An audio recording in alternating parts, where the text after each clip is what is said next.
Good afternoon. Ihimo na sad ko og flowers na plastic flowers. Kay may na naman nag-order. Pat na naman ang order niya.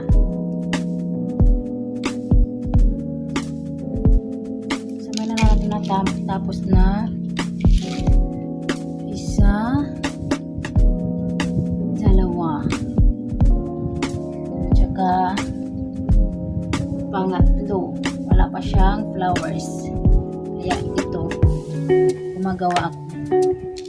So ito naman siya, dadagdagan pa natin ito ng red. So may naka-prepare na tayo dito. So guys, small siya, 8 pieces din na red. Mas lalo pang gumanda, dadagdagan natin ng red yung kanyang flowers. O yan, diba guys? Mas lalong gumanda. Tsaka ilak natin dito para hindi mahulog. So kahit ganun-ganun mo, hindi yan mahulog kasi nakalak na. So may pito pa tayo dito, ilalagay natin.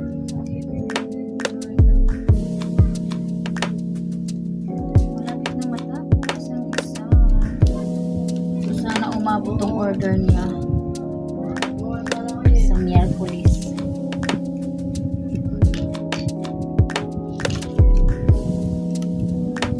Busy ang linya, lalo na ngayon may pasukan na. Mga estudyante kailangan unahin sa pag-aaral sa umaga. Tayo palagi sa estudyante ngayon. So ayan na guys, yung finish part na po.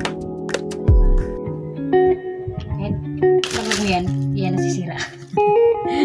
Just trying. Wow, diba? Basura to, ini-recycle ko lang. Empty plastic bottle of Zonrox nga purple. Empty plastic bottle of ini nga red hiya, ini is ketchup. Tapos ini naman niya is empty plastic bottle of Mountain Dew. Thank you for watching. Recycling is good. I love recycling.